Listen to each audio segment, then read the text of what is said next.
Welcome to the Queens of Moxie, a podcast all about empowering women to reclaim their moxie, their power.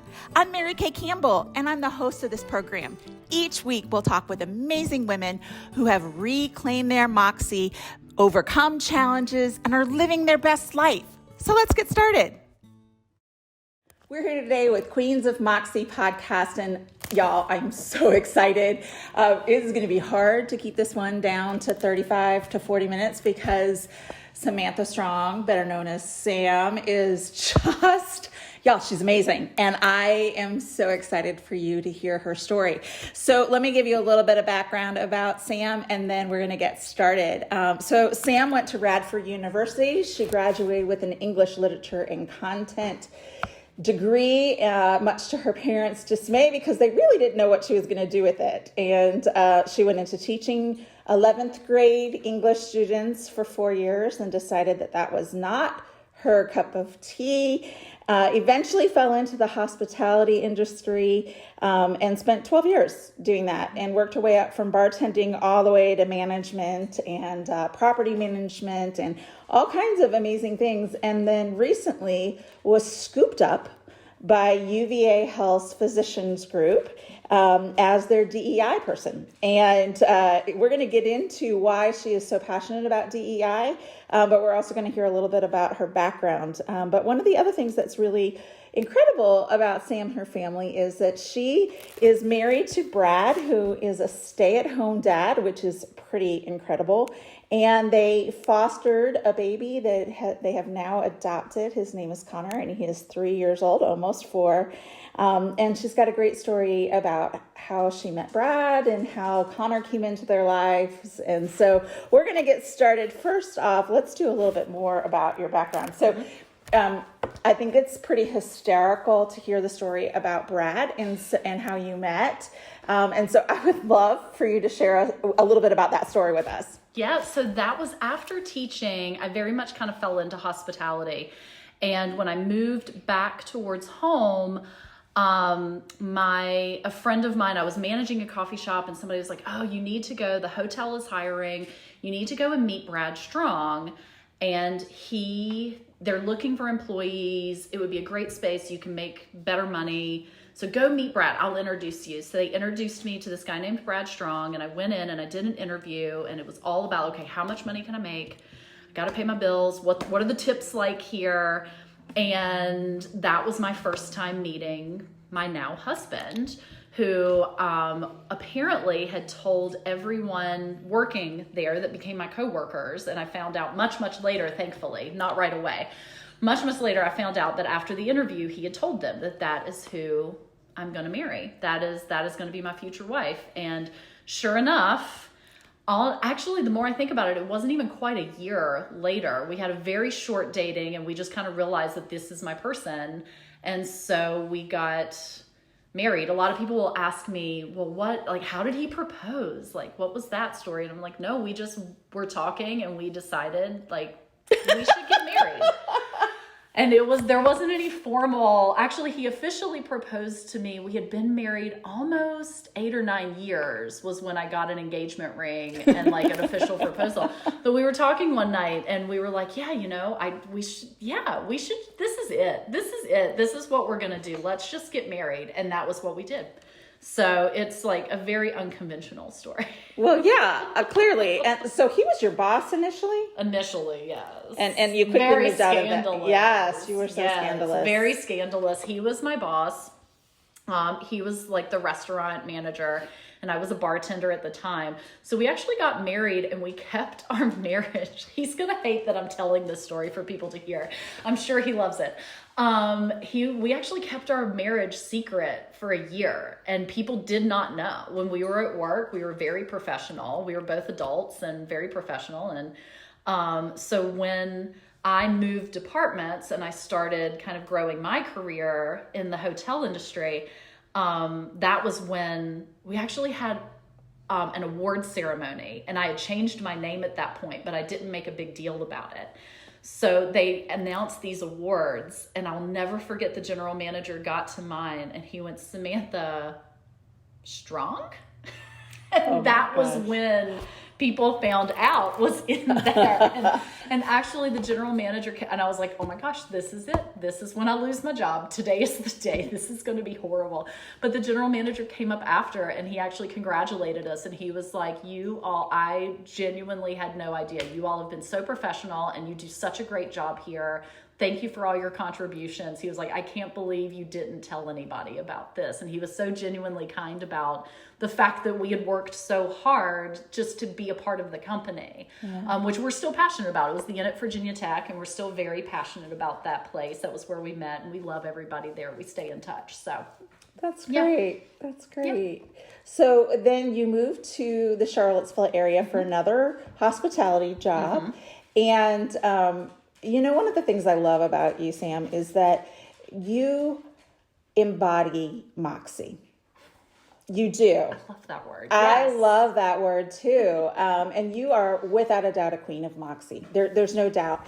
And, sometimes when you are a queen of moxie, you, part of that is loving who you are, being your authentic self, stepping into joy, and not apologizing for who you are. I recognize, and you know this about me, Sam, I fill up a space. Yeah.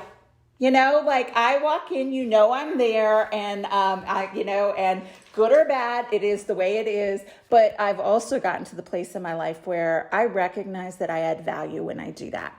And I used to try to conform and dim my light and be something I wasn't because who I wasn't welcomed. And I think you kind of face that some. Yes, that's so funny that you're talking about that. I am doing a project right now, and it talks about like lessons. One of the things I have to talk about in is like life lessons that you've learned. What have you learned? And like the number one thing I put on there was I don't apologize for who I am anymore. Yes. Because for so long I would get called out because I was super talkative, and everybody like in my family too, everybody was like, oh, Samantha, she just doesn't shut up when you get her started. And for so long I would be embarrassed about that. And I'm loud and I'm talkative, and this is just who I am. I am a Sagittarius to its greatest extent. And I would try and kind of downplay it and hide it, and I would be very conscious of it. And now at this point in my life, I'm like, no, but this is what makes me. This is who I am, and I love who I am. Right. And you're exactly right. And that brings value. Like letting my light shine is so much better than trying to be something that I'm not. Right. So yes, that's so funny. I just talked about in this project I'm working on how that's the best life lesson that I've learned so far is to be you. Yeah. And don't apologize for it. If you're not hurting anyone, you don't need to apologize. Right. You just be you. Be yourself. Yeah. And sometimes it's just not your tribe. Yep.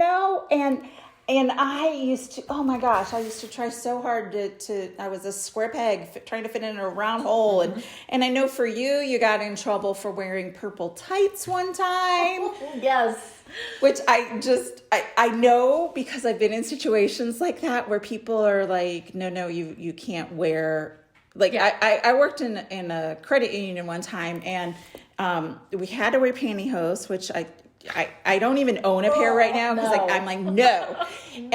But in the summer, we couldn't wear sleeveless dresses. Well, guess what? Every one of my dresses is sleeveless. So I went out and I bought a whole bunch of thin cardigans so that I could wear my little sundress. Like, they're not sundresses, but little sheath dresses or whatever.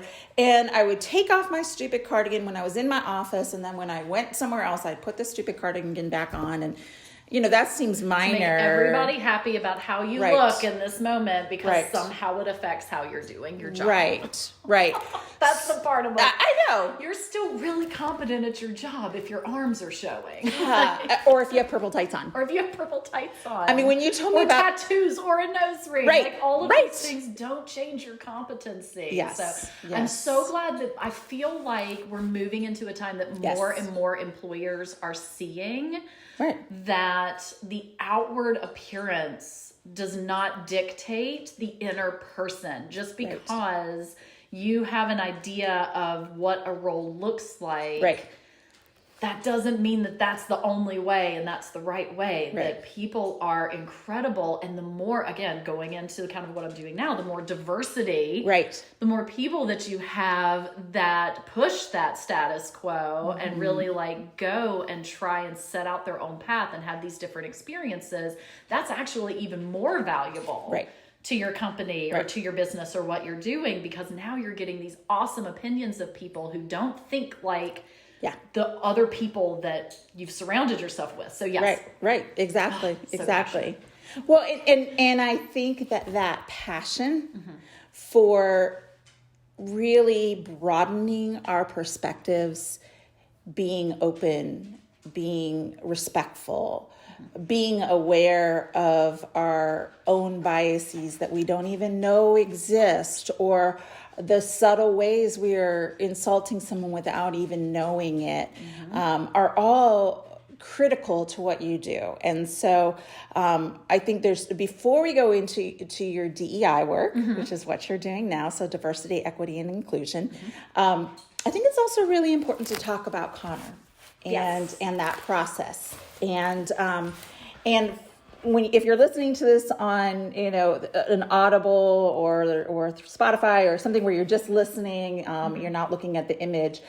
Sam is a Caucasian woman with green eyes and just as cute as a button. And she's just so freaking cute. Probably not what most people would think of when they think of DEI. And also, you adopted Connor, who is Black. Yes. And so first I want you to tell the story about the adoption itself and fostering, because I think that in and of itself is a whole big thing. And then we'll move more into the DEI work. Yeah. So Brad and I decided to foster. It was a decision that we actively made. We wanted to foster, and potentially if that led to adoption, that would be great. That was how we chose. We chose that method to start our family and to create our family. So we have now been in the foster system. It's hard to believe, like 6 years now, which is crazy. Connor was actually our first placement, our first full placement, which is really rare that it leads into an adoption so quickly. Normally you foster more. But we had multiple calls in a week and our age group this is the thing, is Brad and I also went into foster care because our age range was 5 to 10 years old. That was our age that you wanted to that foster. We wanted to foster. Littles are very rare. You don't see a lot of babies in foster care, and there's a multitude of reasons we could get into for that, but that's for another day. You don't see a lot of babies coming into foster care unless they're in a sibling group typically. And that was fine for us. We were like, oh yeah, no, older kids, that sounds great. Actually, I would probably have fostered teenagers, but Brad was like, nope, I think 10 is my oldest. So we worked that out. And then in 1 week, we got a call for a 9-month-old, and then a 2-day-old, and then a 4-day-old. And through a series of events, we had said yes, but it just other things worked out and other things were meant to be. And so by Thursday, when we got the call for the 4-day-old, we were like, yeah, it's probably not going to work out, but we'll say yes. And that was at noon. We said yes. At 2:00, they called back and they said, great, be here at 4.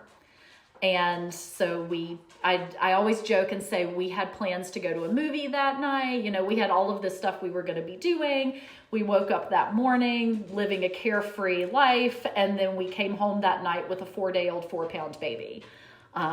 A lot of my friends will ask, they'll say, oh, well, but you had some stuff, right? You had like babies, you had some stuff. And I was like, absolutely not. We were not prepared. We were prepared for a 5 to 10-year-old. I had chutes and ladders and a twin-sized bed. We were not prepared for a 4-day-old. So our caseworker came and brought a pack and play so he would have somewhere to sleep. And then, like most foster kids in the foster system, he came and there was a trash bag full of stuff. He had one outfit on that the foster agency or social services had bought him the outfit, and he had a blanket, a little knitted cap that there's some ladies who donate knitted caps to UVA for newborns. So he had his little knitted cap. And then there was a bag, and it had a little handful of diapers, some wipes, and some little cans of like preemie infant formula. And that was what we came home with. I mean, how overwhelming. It was, I always say we were like a deer in headlights. I bet. Like we were total deer in headlights. Love my sister and my youngest and both of my nieces actually. They drove, we were in Ruckersville at the time. They drove over the mountain from Elkton. They went to Walmart. They bought every preemie thing that was at the Walmart and came to our house. And we did. I think Brad and I just sat. I mean, he was so tiny. Actually, when we were at social services, like picking him up, I was holding him and I asked Brad, I said, do you want to hold him? And he went, no, not right now.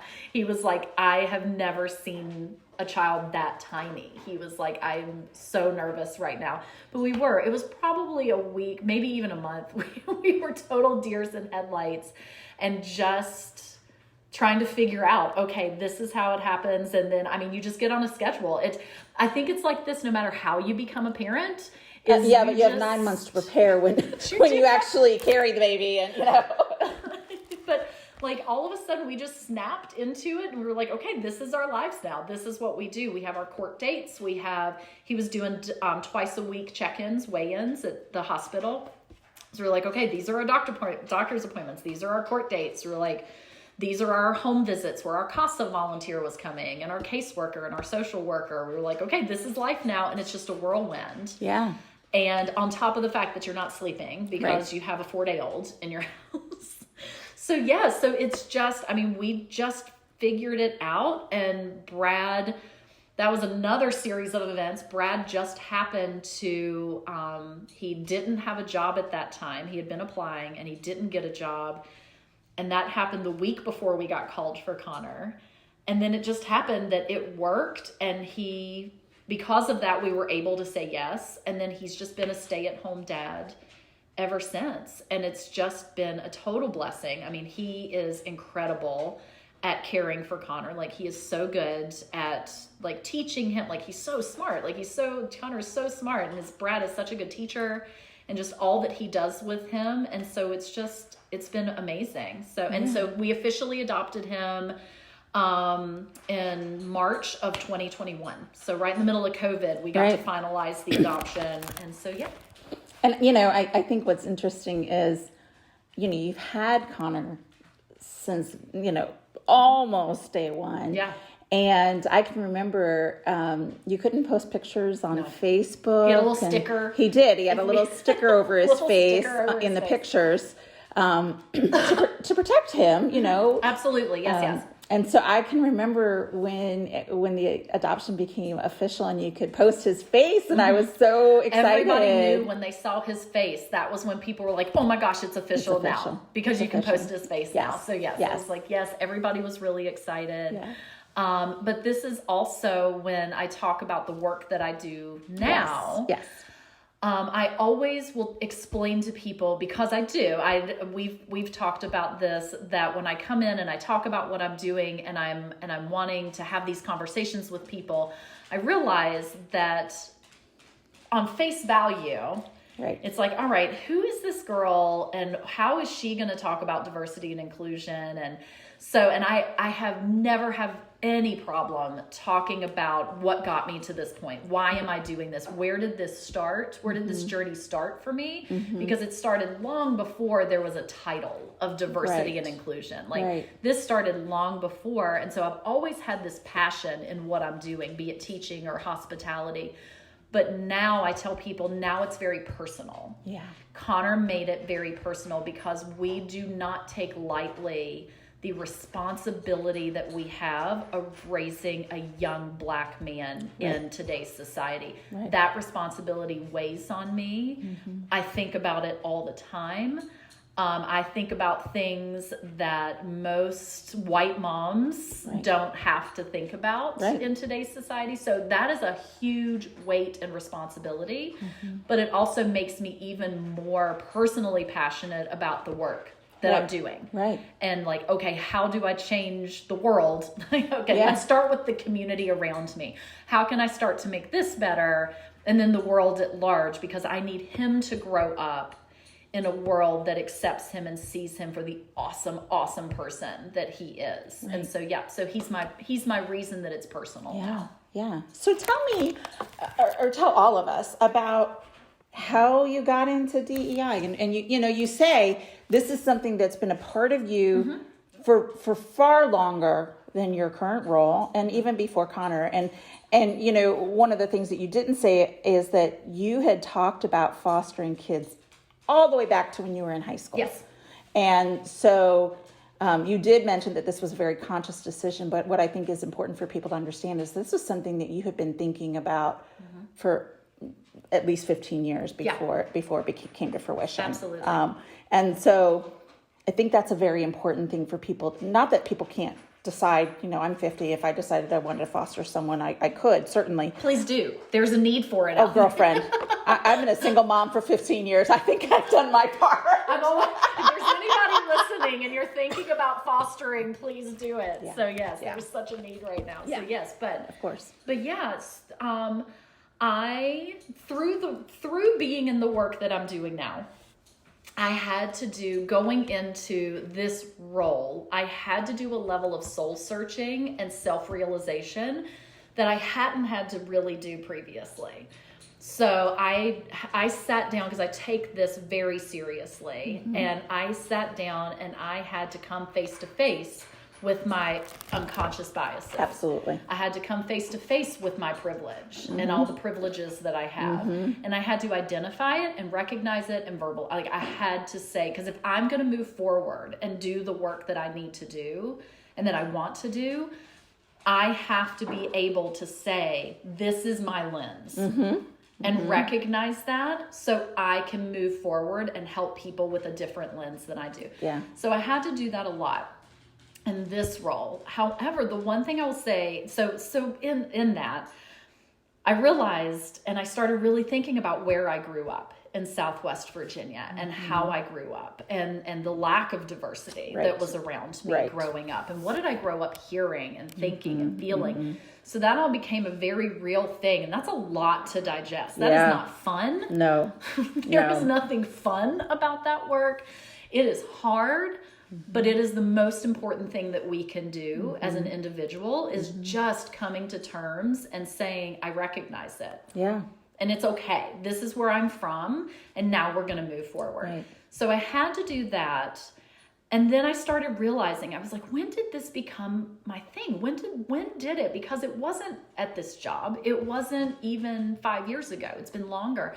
And I realized, I started developing some of this passion as I got into college. Because you go to college and you meet people from everywhere and all different walks of life and all different people. But it was that teaching job. That was what did it. And anyone who is a teacher, who has been a teacher, your first year of teaching, you typically do not get all of the honor roll classes. I learned the hard way that if you get recruited into a teaching job in the middle of the school year, you should really ask why the teacher left. Yeah. I did not. I was just excited because I was like, okay, great. My parents are going to love that I'm going to be a teacher. They see what I'm doing with this degree now. So I was just excited about that. So I didn't ask those questions when I started this teaching job after the holidays.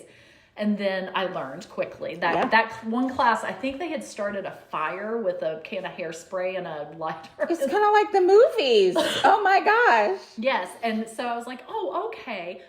So that down in Southside Virginia, that was the most interesting and eye-opening and life-changing experience that I have ever had, because I was now interacting on a daily basis with kids from every background and culture and ethnicity and sexual orientation, and these kids from everywhere, and I was seeing the world and seeing their lives through their lens now. Yeah. And I tell people, I just had this conversation where as much as I tried to teach them, what I was teaching them was how to use the right there in a sentence, right? That's my job. Right. And as much as I hope I taught them, what I gained and learned from that was, and I tell them this, I stay in touch with most of my students, and I tell them what they taught me there was more than I could have ever taught them. Like what I learned about love and respect and kindness and acceptance in those 3 to 4 years of teaching, that was more than I could have ever gotten somewhere else. And I think that's where it started, because I saw these 16 and 17-year-old kids who were being like just tossed aside and like, oh, well, these are the troubled kids. These are the problem kids. And I'm like, no, these kids are geniuses. These kids are so smart. Like, we're making an assumption and we're making a stereotype on them because they have an accent, right? Because they have an accent, because they're not dressing the way that you think they should, because they don't identify the way that you feel comfortable with them identifying. I'm like, these kids are so intelligent. I'm like, so that was where it started. And then when I left that was actually one of the hardest things I've ever left, because I loved those kids so much, but I just couldn't do it anymore from like an administration point of view. So when I left that and I got into hospitality, I had kind of like, I don't know, I went into it thinking about that, but you're going into a new career. And then I started seeing the similar things in hospitality.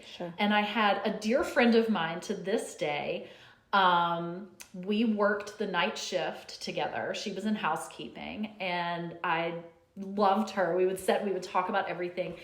And I found out from her that in her country, from Zambia, she had a hospitality degree. And we talked. She was like, yeah, I have a degree in hospitality. She said, but now here, her husband was in school at Tech. And she was like, here, she was like, I have an accent. And so I've been applying for like housekeeping jobs. And that's my one of multiple stories, but that was my one story where I was like, oh my gosh, we've got to change that. And so luckily I was in an atmosphere where I was able to go, and we talked about it, and I was in a management role, and she actually became a front office. She came and worked at the front desk. Nice. And she was she was spectacular. Like I said, we stay in touch now. And, but yeah, so I started to see it as I was moving through this, and I was like, oh, this is, and then it starts to click, like, oh, this is everywhere.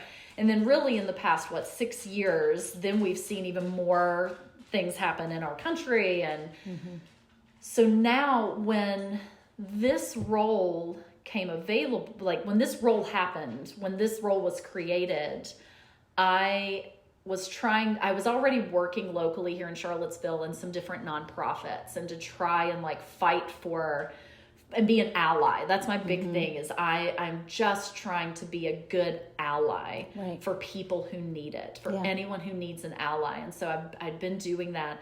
So when this role came available, it was like, wait, I can actually like have a job in this world that I'm so passionate about and about doing, and teach people why it's important. Because that's how I see my role now. Is I'm back to teaching. Well, I think about what you were just saying. I think about August 11th and 12th here in Charlottesville, 2017. And my church is right on the right downtown. You walk out the steps of my church, and that's the park where the statue was. So my church had, we used the fellowship hall as a safe space for the counter protesters, and we had medical staff there, religious, all religions and denominations, everybody was there, and mental health workers there. And we saw over 400 people in our congregation that needed care. And the young adults had, like those plastic tables with the folding legs that overturned to keep out the white supremacists with their guns. And they tried to drive through the tables, with young adults. And I walked the downtown mall all the time with my children. And especially going to a downtown church, downtown church tends to be more progressive and very concerned about social justice. And so all of those things were a part of our dialogue on a regular basis. And we were open to everybody. But I did not recognize my white privilege until that happened.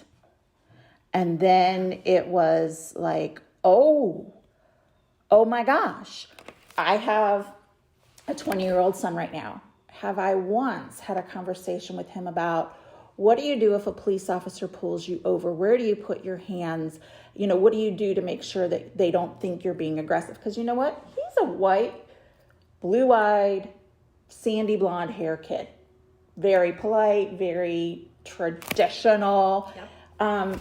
I don't have to worry about my children or even myself going into certain neighborhoods for fear that they're going to think that I don't belong there.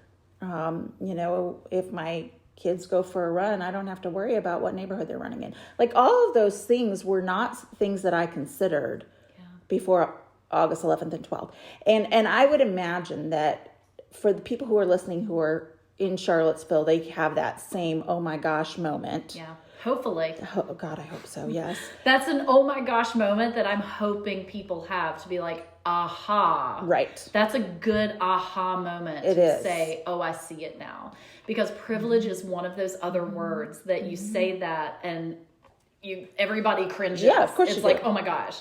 And then the natural reaction for a lot of people is to be very defensive. Like, well, I didn't grow up rich. I didn't.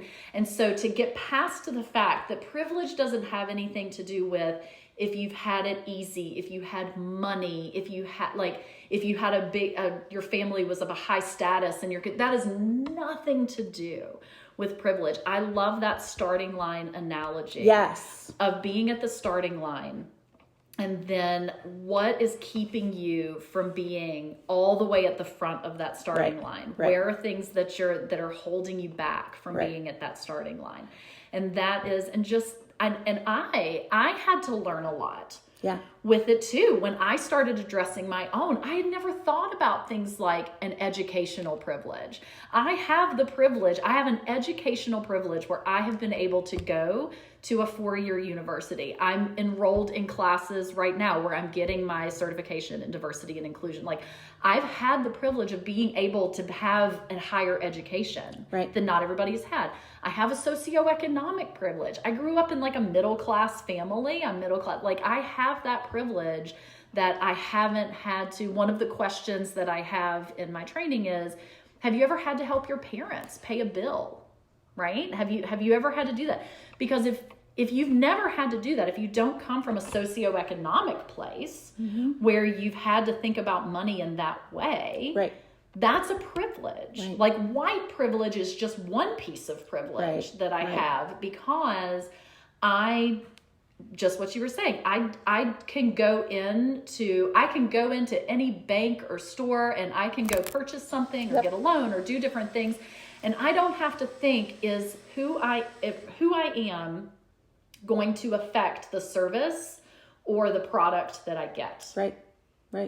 So, and it's such an interesting way of having, like, just getting the world to somehow hear the word privilege and not have, or you can have that defensive feeling initially, but then be able to pull it back and be like, hang on just a second. Right. Hang on. I need to address it. I need to think about this because you can't be an ally. Until you can't be like a really fully good, useful ally until you realize like what your privilege is, and then say, how can I leverage the privilege that I have to help people who don't have my privilege? Like, I see where my privilege is. How can I now take that and help people who don't have it? Right. So, it's such a place to get to. Yeah. And one of the things you referenced that people may or may not know about, and we can, I'll put the link in the show notes. But to give a quick overview, the starting line analogy that you talk about is basically you have people line up and you say, if you had books in your home when you were growing up, take a step forward. If you always had a hot meal, take a step forward. If you have a cell phone, take a step forward. And a lot of the things are things that most of us take for granted and don't even recognize that that is something that not everyone else has. Yeah. But when you watch this dynamic and you see all these young adults, they're high school students usually, who are all like joking and jesting with each other at the beginning, and as these traditionally it's the Caucasian kids, certainly people from more affluence, continue to step forward, and the often the minorities and people from a lower socioeconomic class aren't moving. Yeah. You all of a sudden see, oh, we're not starting on the same line.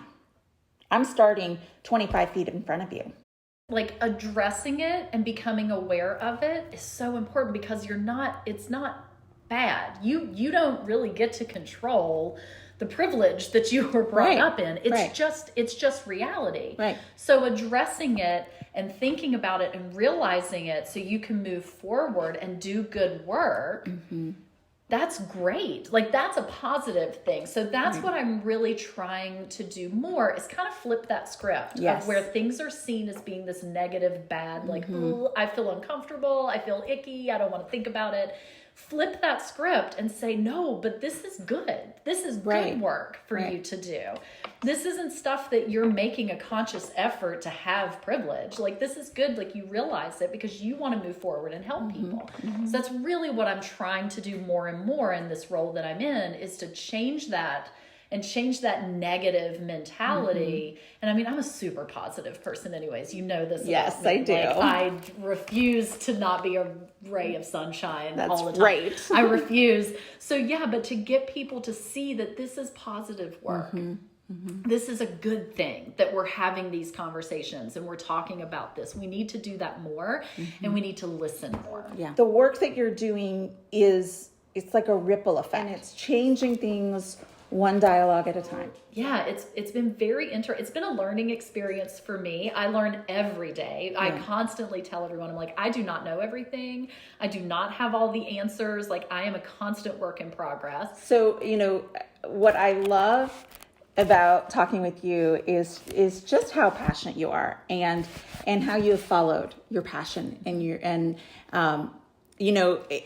Queens of Moxie is all about living your authentic life, being passionate and following in that, stepping into joy. And you have done that in spades. And I just think it's amazing. And you can hear the passion that you have for this when we talk with you. So I like to end the conversation by asking, is there something, like, if there's one thing that you would recommend to women listening that would help them to step into that joy, to live their passion? I think it almost goes back to where we started, of don't be ashamed to be you. Be you and don't hold back. I think I'm where I am now because I finally got to that point where I was like, I'm going to be unapologetically me. And I am going to live my truth and live my life and be myself. And I really think once I stepped into that, it just started happening. And it just became, and I would have opportunities and things, and I'm here talking about this with you. Like, all of a sudden I realized, like, when you realize that being you is exactly what you need to be, I genuinely think things start happening. Yeah. And when I did that, because that happened honestly, and it sounds like I'm saying this like, oh, I've been doing like for 10 years now, I've been feeling that way. No, let's be real. It's maybe been 3 years. Right. Like, I've always tried, but it's really been within the past 2 to 3 years that I have fallen into that I am going to be me. and I am not going to conform and go with something that somebody else. And as soon as I hit that point, that was when I noticed that I was having more conversations and I was meeting more people and my world was opened up and I wasn't holding back. I was just embracing what was coming to me.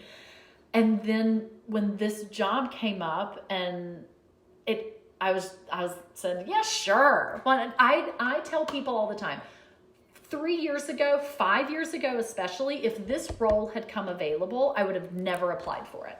I would have never applied. It would have been my dream job. I would have wanted the job, but I would have never applied for this job 5 years ago because I would not have thought that I was capable to do this job. I would not have thought that I had the experience or the education or what was needed to do this job. So everything happens in the right time. I'm a firm believer. I have my mantra band on now that says everything happens for a reason, which Brad got for me because that's all I believe. I would not have even tried for this role 5 years ago because I would not have thought it was the role for me. I wouldn't have thought I could do it. Yeah, imposter syndrome. Yeah, 100% to the nth degree. Yeah. But because it happened this year, I mean, this is a new role, because it happened this year, but because of the past 2 years of just stepping into my truth and being myself and embracing people that were coming into my life and meeting new people and reaching out and getting involved in nonprofits more and more. When this opportunity came up, I was like, yeah, sure. Right. Why not? I was like, maybe they'll find somebody better and more qualified. I don't know. But I sure want to try this because this is everything I live for. Yeah. And then here I am. So that's it. It all comes full circle, I think, back to the beginning of just not apologizing and trying to be something that you're not. You are enough. Yeah. Like, you are enough and you are perfect the way that you are. Yep. And I think by embracing that and just loving myself, I was able to get here. But yeah, I laugh because I'm like, when I talk about that, it sounds like that's been like, oh, I completed that journey like 20 years ago. And look at like, no, that's like recent. That was like 2 years of working on that the past 2 years. Well, you did it without having a traumatic brain injury. Yes. So that's my goal for Queens of Moxie, is that it doesn't take something traumatic for people to come to this place. Because I think we all hopefully get to the place where we're like, okay, I love who I am and I'm good. I am just the way I'm supposed to be. And I offer the world beauty and I add value. Yes. Exactly how I am. But it took me getting in a car accident. Yeah. And I mean, I didn't love myself beforehand. I love pieces of me, I guess. Maybe. Like, I thought I was okay. Yeah. I thought it was like, okay. Right. But now I really do. I'm like, okay, this is me, and I love who I am. Yeah. And again, there's this saying, you don't like everybody. Why do you expect everyone to like you? I heard that, and I was like, oh, that's so true. Like, oh yeah, I really don't like everybody, and that's okay. There's nothing wrong with those people. They're just not my tribe. Yeah, they're not my people, and that's okay. And I still respect them and love them as human beings. Exactly. They're just not my people, and that's okay. Yeah. Exactly.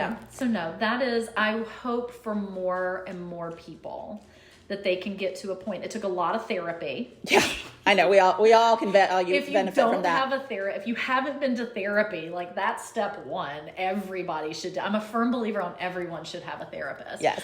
But yeah, like, to talk things out and just to come to 10 years ago, I would have never sat somewhere and been like, I love who I am. Right. Absolutely. Right. No. 5 years ago, I would not have been like, I love me. Right. Like, I'd be like, how arrogant am I? Right. I don't even like that. Like, I'm not gonna know. But now to be able to be in a place where I'm like, no, I am awesome. Right. And I am passionate and I believe in what I'm doing. And I think that's a big piece is now, like, I'm in such a place that I have such a passion and I believe in the work that I'm doing so much that there are 0 days that I wake up being like, oh, I have to go to work today. Like, never does that happen to me now, because I get to wake up and say, okay, how are we going to change things today? What are we going to do? And I genuinely, it sounds like I'm making it up, but I don't. That's like awesome. when you find it. Yeah, absolutely. Well, Sam, thank you so much for being a part of our podcast today. I mean, it's just, I know we could talk for hours. I know. Oh my gosh. I'm surprised. I did well. But Sam, it's just been a delight having you here today. And I am so grateful for your time and also for you sharing so much of your personal story and what you're doing now and your passion. Because like I said, you absolutely are a queen of Moxie. Thanks for joining us on the Queens of Moxie podcast. Each week we come to you with amazing women who have overcome obstacles, who are living their best life and reclaiming their Moxie. We hope to see you next week.